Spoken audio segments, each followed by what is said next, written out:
Hello friends, welcome to real life story. और आज की स्टोरी है सासू माँ गँवार है।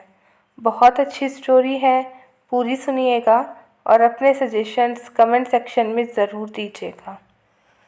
मन को मारकर खुश नहीं रहा जा सकता मम्मी जी।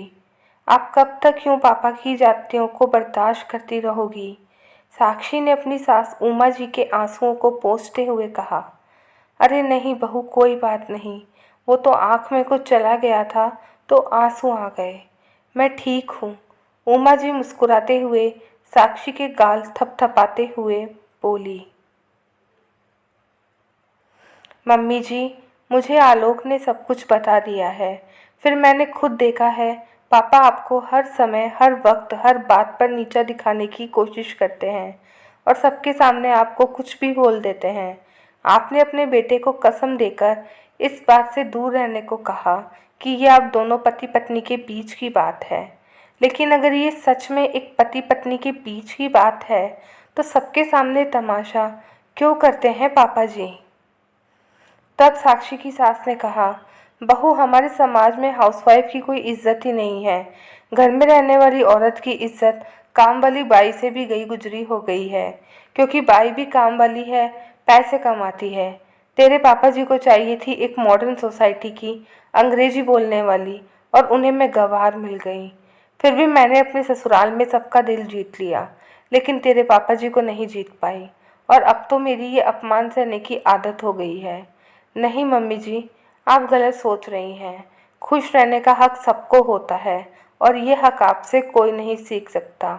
आपका मन नहीं करता कि मैं अपने लिए कुछ शॉपिंग करूं, घर पर कुछ अपनी पसंद का खाना बनाऊं, ये सिर्फ अपने लिए एक दिन अपने हिसाब से बिताऊं और अपने मन को खुश करूं?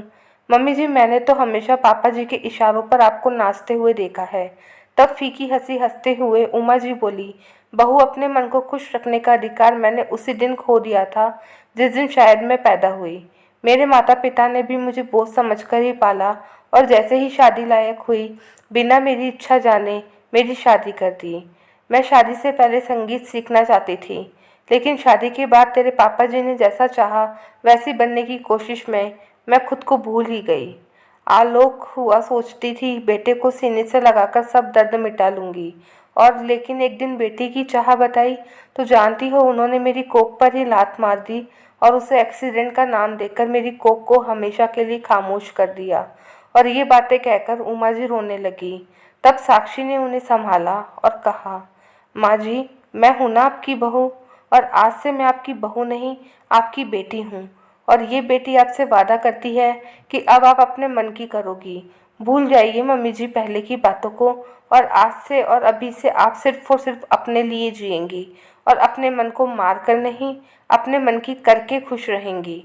बस आप एक कदम अपने लिए बढ़ाइए और आपकी ये बेटी हमेशा आपके साथ है। पीछे से आलोक आया और उसने कहा, और ये बेटा भी। मैं चाहकर भी मम्मी आपकी कोई मदद नहीं कर पाया, लेकिन अब साक्षी के साथ मिलकर आपको आपकी खुशियों से ज़रूर दोस्ती करवा दूंगा। और ये रहा मेरा पहला प्रयास। कल ही जाकर संगीत अकादमी में आपका दाखिला करवा लूँगा और आप कल से ही संगीत सीखने जाओगी। आलोक ने अपनी मम्मी के गले लगकर कहा।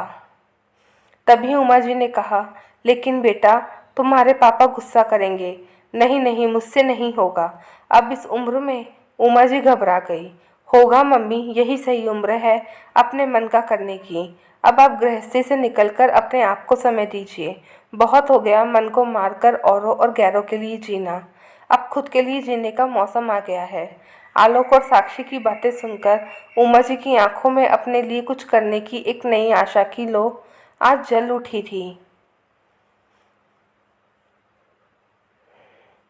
आज उमा जी को समझ में आ गया था कि मन को मारकर खुश नहीं रहा जा सकता।